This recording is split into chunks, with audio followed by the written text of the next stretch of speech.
अस्सलाम वालेकुम dear students. अच्छा, लास्ट हम लोगों ने जो टॉपिक डिस्कस किए थे relevant to the cell cycle, hope आप लोगों को सारी अच्छी तरह समझ आ गई होगी।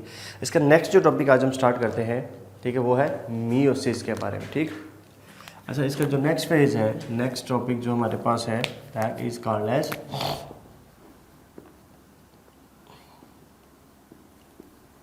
मियोसिस। और मियोसिस का लिटरल मतलब होता है टू रिड्यूस, ठीक है, टू रिड्यूस टू हाफ। अब याद रखेंगे ऐसी डिवीजन है, सपोज ये एक सेल है, ऐसी डिवीजन जिसमें नंबर ऑफ क्रोमोसोम जो है, सपोज ये हमारे पास एक सेल था, ठीक है, जब ये डिवाइड करेगा तो आपको होता है इससे एक सेल से कितने सेल्स प्रोड्यूस होते हैं, वाला एग्जैक्टली जी इसके रिजल्ट में 2 सेल्स प्रोड्यूस होते हैं। ठीक, लेकिन इसमें फ़र्क है, वो क्या है, जब इसमें नंबर ऑफ क्रोमोसोम हाफ हो जाते हैं, इसमें 23 और इसमें भी कितने हो जाएंगे, वाला 23। अगर सपोज ये 46 क्रोमोसोम, इसमें 23 और इसमें भी 23 क्रोमोसोम बन जाते हैं। ठीक, अब ये फर्दर जब ये सेल डिवाइड करता है, ठीक है, तो अब नंबर ऑफ क्रोमोसोम जो उनसे है वो क्या रहते हैं, वाला कांस्टेंट रहते हैं। ठीक, नंबर ऑफ क्रोमोसोम्स क्या रहते हैं, वाला इसमें कांस्टेंट रहते हैं। वो कितने हैं, इसमें भी याद रखिएगा 23 क्रोमोसोम है, और इसमें भी 23, इसमें भी 23 और इसमें भी 23 ही क्रोमोसोम्स रहते हैं इसके अंदर। ठीक है, सो नंबर ऑफ क्रोमोसोम्स क्या रहेंगे, वाला कांस्टेंट रहते हैं इसके अंदर। ठीक, तो ये जो डिवीजन है इसको हम क्या बोलते हैं, this is called as meiosis 1। Meiosis 1 है, और इसी चीज़ का नाम है रिडक्शन डिवीजन। ठीक है जी, रिडक्शन डिवीजन। और ये जो सी है आपको होता है, इसको हम नाम देते हैं जी मियोसिस, ये 2 है, and this is just like mitosis. ठीक है, इसको हम क्या कहते हैं, वाला this is just like mitosis का इसको नाम देते हो। ठीक, तो ये हमारे पास कैसे इसको नाम दिया जा रहा है, मियोसिस का। ठीक, तो हम देखा मियोसिस एक ऐसी डिवीजन है जिसमें एक सेल से कितने सेल प्रोड्यूस हो रहे हैं, बोला 4 सेल्स प्रोड्यूस हो रहे होते हैं। सही, इसी की अगर आप देखें तो अकरेंस अगर आप मेंशन करें इसके अंदर अकरेंस, तो एनिमल्स के अंदर कहाँ पर होती है, इन एनिमल्स और इन प्लांट्स। ये इंपॉर्टेंट एमसीक्यूज में से इन एनिमल्स के अंदर। तो एनिमल्स में आपको आइडिया है कि ये कब हो रही होती है, ड्यूरिंग गैमेट्स फॉर्मेशन। ठीक है, ड्यूरिंग, ठीक है जी, गैमेट्स फॉर्मेशन हो रही होती है। ठीक, नंबर 1। नंबर 2 अगर आप देखें तो हमारे पास जो चीज़ है वो है इन प्लांट्स। प्लांट्स की अगर हम बात करते हैं तो प्लांट्स में कब होता है, बोला ड्यूरिंग, ठीक है जी, स्पोर्स फॉर्मेशन। ठीक है, ड्यूरिंग स्पोर्स फॉर्मेशन। ओके, तो ये इंपॉर्टेंट एमसीक्यूज है, इसको अच्छी तरह से रखिएगा। इसके अलावा जो आपसे पूछा जा सकता है इस केस में, अगर आपसे एक क्वेश्चन किया जाता है कि meiosis is required to run dash, option A, ठीक है जी, growth and development,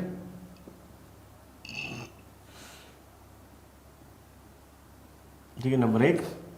option B आपके पास रिप्रोडक्टिव साइकिल्स, ठीक है जी, रिप्रोडक्टिव साइकिल्स। ऑप्शन सी है आपके पास ए सेक्सुअल रिप्रोडक्शन, या फिर ऑप्शन डी आपके पास ऑल ऑफ दीज।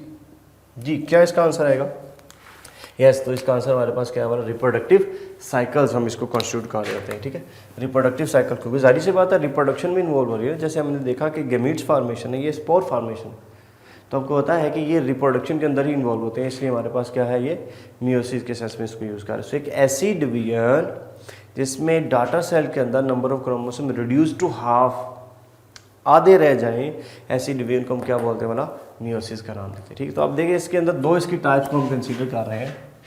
ठीक है, 2 टाइप्स हैं, एक को नाम क्या दिया जा रहा है, this is called as meiosis 1, और दूसरी हमारे पास क्या आ रही है, वाला व्हाट इज दैट, मियोसिस 2 इसको हम कह रहे हैं। ठीक है जी, बात मियोसिस 1 और मियोसिस, अगेन इसके फेजेस वही के वही हैं, 4 फेजेस इसके अंदर भी। वो कौन कौन से फेज है, नंबर 1, ठीक है जी, प्रोफेज 1 और प्रोफेज 1, ठीक है जी, मेटाफेज 1, ठीक है जी, एनाफेज 1, ठीक है, और इसके अलावा क्या आ रहा है, एग्जैक्टली जी, टीलोफेज 1। इसी तरह इसके अंदर हम क्या करेंगे वाला, प्रोफेज 2, मेटाफेज 2, एनाफेज 2 और देन टेलोफेज 2 आ रहा है, ठीक। तो ये हमारे पास केस है मियोसिस 1 और मियोसिस 2 के केसेस के अंदर। बाकी सारी सिचुएशंस वैसे कि वैसे ही। सबसे जो लेंथी फेज है, अगर आपसे पूछा जाए कि lengthy phase of the meiosis 1 is, lengthy phase of meiosis, ठीक है जी, 1 इज डैश। ऑप्शन ए आपके पास प्रोफेज 1, ऑप्शन बी आपके पास मेटाफेज 1, ऑप्शन सी आपके पास एनाफेज 1, या फिर ऑप्शन डी आपके पास टेलोफेज 1। जी क्या इसका आंसर आएगा? तो आपको पता है सबसे जो लेंथी फेज है वो कौन सा आ रहा है, दैट इज प्रोफेज 1, ठीक। प्रोफेज 1 जो है सबसे लेंथी फेज होता है इसके अंदर। अब वो कौन कौन से फेज हैं इसमें देखिएगा जी। प्रोफेज 1,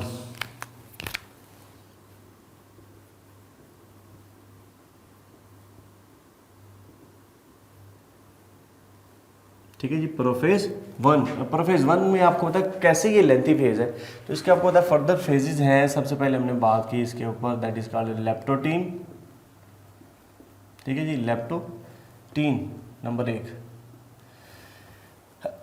नंबर 2 पे हमारे पास ये लेप्टोटीन के बाद जाइगोटीन, नंबर 3 पैकेटीन, नंबर 4 पे है जी डिप्लोटीन, और नंबर 5 पे अगर आप देखें तो डायाकाइनेसिस, ठीक है जी, डाया। नहीं जी, ये हमारे पास कुछ फेजेज हैं प्रोफेज 1 के अंदर, ठीक है। लेप्टोटीन, जाइगोटीन, पैकेटीन और डिप्लोटीन और डायाकाइनेसिस, ठीक है। 5 डिफरेंट फेजेस, इसलिए हमने इसको कहा कि this is the most lengthy phase है इसके अंदर, ठीक। अच्छा, इसमें याद रखिएगा लेप्टोटीन, इसमें क्या होता है, chromosome become short and thick, ठीक है। इसमें क्या होता है हमारा, इसमें जो क्रोमोसोम्स हैं, ठीक है जी, क्रोमोसोम्स ये क्या हो जाता है हमारा, दे विल बिकम, ठीक है जी, शॉर्ट एंड थिक। और याद रखिएगा ये हमें अच्छी तरह विजिबल हो जाते हैं। यानी सर देखिएगा, सपोज ये एक सेल है, ठीक है। सेल के अंदर ये न्यूक्लियस और ये इसका क्या है, सेंट्रियोल, जो वैसे के वैसे, ठीक है। अब यहाँ पर आपको क्रोमोसोम जो है ना इस तरह अच्छे खासे थिक होना शुरू होते नज़र आ जाएंगे इसके अंदर, ठीक है। So you can find in this way, ठीक है। ये क्या बनने वाला, these are chromosome becoming thicker, इस तरह करके, ठीक है। इस तरह का chromosome become thick and thick, सही। बाकी सेंट्रियोल तो वैसे ही डुप्लीकेटेड फॉर्म के अंदर पड़े हुए हैं, यहाँ पर इस तरह करके, ठीक। तो ये हमारे पास केसेस, इसमें जो क्रोमोसोम्स है विजिबल और थिक होना शुरू हो जाते हैं। अगर आपसे ये क्वेश्चन किया जाता है,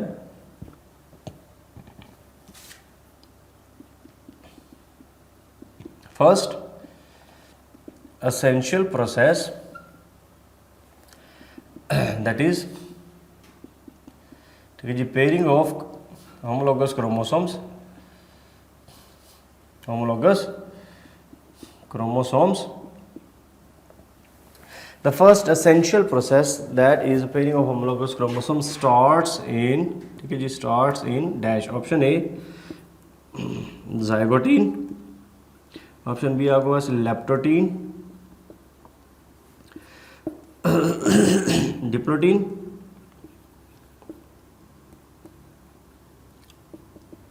या फिर पैकेटीन। जी क्या इसका आंसर आएगा?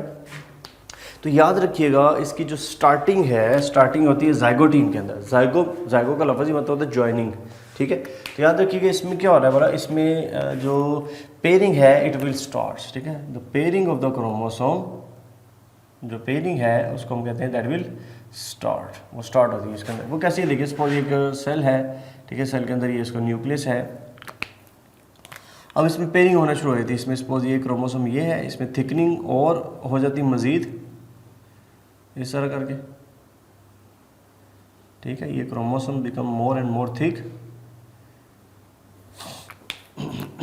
और ये इस तरह, ये दूसरा क्रोमोसोम इस तरह आपस में करीब आना शुरू हो जाती है। So first the process that is the pairing it will completes in this one, ठीक, इट विल स्टार्ट्स, ठीक है, pairing, and this process is called as synapsis, ठीक है। This process is called as synapsis.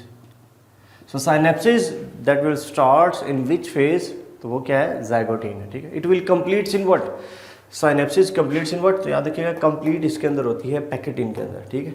और इसमें जो essential process हो रहा होता है वो क्या है, दैट इज क्रॉसिंग ओवर, ठीक है।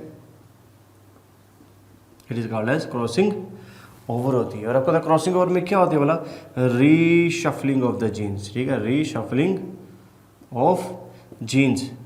अच्छा, यहाँ पर अगर आपसे एमसीक्यू पूछा जाता है कि reshuffling of the genes takes place in which process, pachytene, ठीक है। ये कह लें कि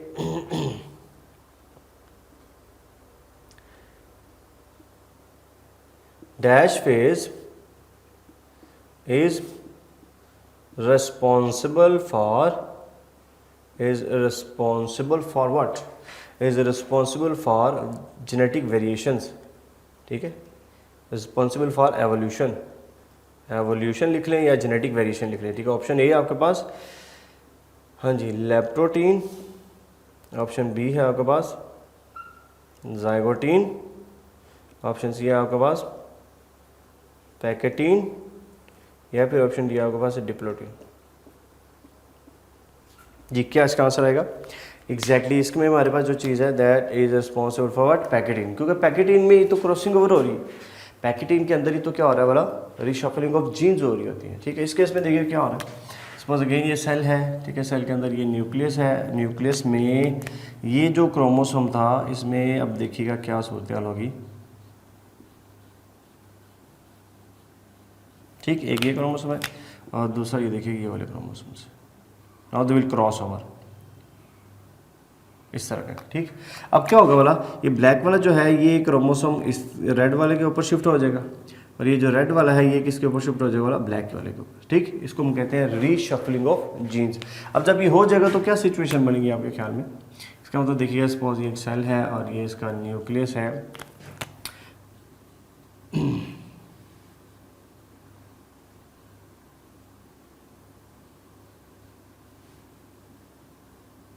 ठीक। और ये देखिए इस तरह, यानी इस तरह देखिए रेड वाले के ऊपर कौन सा पार्ट आ गया, सपोज अगर मैं इस तरह आपको यूँ समझा दूँ तो ब्लैक वाले के ऊपर कौन सा पार्ट आ जाएगा, रेड वाला पार्ट, ठीक। इसी तरह अगर आप देखें तो ये हमारे पास दूसरा, ये भी ऐसे ही है, क्रॉसिंग ओवर के बाद क्या रिजल्ट बनता है कि इस ब्लैक वाले के ऊपर क्या आ गया, रेड वाला पार्ट, और इस रेड वाले के ऊपर क्या आ गया बोला, ये ब्लैक वाला पार्ट आ गया, ठीक है। तो ये हमारे पास केस इसके अंदर चल रहा होता है, इसको नाम दिया जा रहा है क्रॉसिंग ओवर। ये बिल्कुल ऐसे समझें जैसे सपोज ये दो है क्रोमोसोम, होमोलोगस क्रोमोसोम होने चाहिए, ठीक, बस come cross together, they will cross over, now they will exchange the segments, यानी ये वाला कट के इसके ऊपर ट्रांसफर हो जाएगा इस तरह, और ये वाला जो है वो इसके ऊपर ट्रांसफर हो जाएगा, ठीक। तो अब देखिए एक नया कम्बिनेशन बन चुका है, सही, नया कम्बिनेशन, इसको कहते हैं रीशफलिंग ऑफ जीन्स। और ये ही वो है जिसकी वजह से वेरिएशंस आती हैं, ठीक है। यही वो चीज़ है जिसकी वजह से हमारी शक्ल सूरत एक दूसरे से डिफरेंट है, हमारी मेंटेलिटी एक दूसरे से डिफरेंट है, ठीक है। तो हर चीज़ जो है वो वेरिएशंस किस वजह से आ रही है, इस प्रोसेस की वजह से, और ये कब हो रही है वाला, that is takes place in the pachytene के अंदर, ठीक है। तो अगर आपसे क्वेश्चन किया जाए repulsion of the chromosome starts in, ठीक है, so repulsion of homologous chromosome chromosomes, ठीक है जी, स्टार्ट्स इन डैश। तो ऑप्शन क्या आएगा हमारे पास, yes exactly that is what, diplotene, ठीक है। यानी इस तरह दोबारा से देखिएगा, यानी ये क्रॉसिंग ओवर है, एक दूसरे के ऊपर क्रॉस ओवर इन्होंने किया हुआ है, और ये इन्होंने क्या कर लिया बोला, ये इन्होंने कर लिया एक्सचेंज ऑफ सेगमेंट। अब ये एक दूसरे को रिपेल करेंगे, यानी इस तरह रिपेल करेंगे, ठीक है, रिपल्शन ऐसे करके ये रिपेल हो रहे हैं। जब ये रिपल्शन कर रहे होते हैं, जब रिपल्शन स्टार्ट होती है तो याद रखिएगा इसके लिए वर्ड क्या यूज़ करते हैं वाला, डिप्लोटीन, ठीक है। और जब ये बिल्कुल इस तरह के ऐसे करके एंड टू एंड जुड़ जाएंगे इस तरह करके, इसको हम कहते हैं टर्मिनल क्याज़मेटा, ठीक है, टर्मिनल क्याज़मेटा। तो मैं अगर आपसे ये क्वेश्चन करूं कि टर्मिनल क्याज़मेटा अपीयर्स इन, हाँ जी, टर्मिनल क्याज़मेटा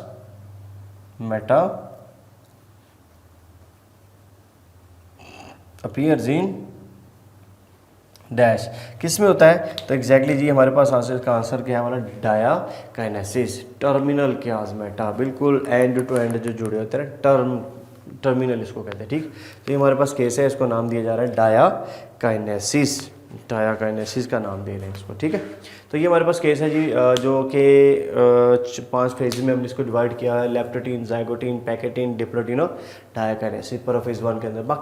बाकी सारे कुछ वैसे के वैसे ही। अब नेक्स्ट देखिएगा वो क्या आ रहा है? मेटाफेज 1। अब अगर आपसे क्वेश्चन करूँ कि मेटाफेज 1 में क्या बनेगा, तो सारी सी बात वही जो भी हम माइटोसिस में पढ़ के आए थे। मेटाफेज 1 में क्या बनता है? Equatorial plate. ठीक, इक्वाटोरियल प्लेट बनती है। और फिर एनाफेज क्या है? जिसमें क्रोमोसोम एक दूसरे से क्या हो जाएंगे बोला? सेग्रीगेट हो जाएंगे, सेपरेट हो जाएंगे। और लास्ट पे क्या हो जाएगा? वो एनाफेज है, वो वैसे के वैसे ही सारे। ठीक है, बाकी सारे फेज वैसे के वैसे ही हैं। इसमें बस ये इंपॉर्टेंट चीज़ें हैं जो आपने हाईलाइट करनी है, इसको अंडरस्टैंड करना है। ठीक, तो ये हमारे पास था मियोसिस।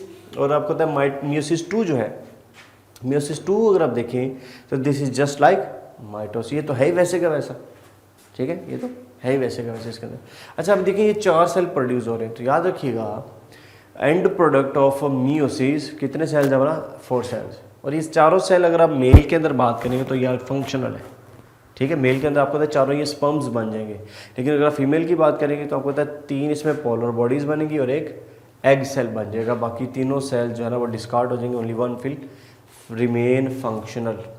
ठीक है, तो ये हमारे पास क्या है बोला? This is called as meiosis. ये मियोसिस के हम यूज़ करें इसके अंदर। ठीक है, ये था हमारे पास मियोसिस। चारों इसके हमने डेफिनेशन अंडरस्टैंड की और ये डिफरेंट फेजेस इसके अंदर अंडरस्टैंड किए। ठीक है, तो ये केस है हमारे पास मियोसिस का। क्लियर है यहाँ तक बात? चलिए, अच्छा जी, नेक्स्ट अगर आप देखिएगा तो मियोसिस के बाद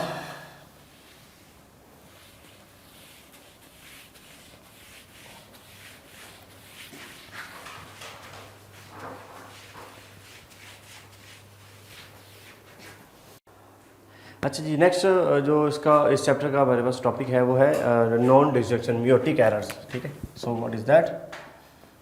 ठीक है जी, मियोटिक एरर्स जिसको कहते हैं। ठीक है, मियोटिक एरर्स। अच्छा, मियोटिक जो एरर्स है इसको हम क्या बोल रहे हैं? मतलब मियोटिक एरर्स को, मियोटिक एरर्स इसको हम कहते हैं नॉन डिस्जंक्शंस। ठीक है, नॉन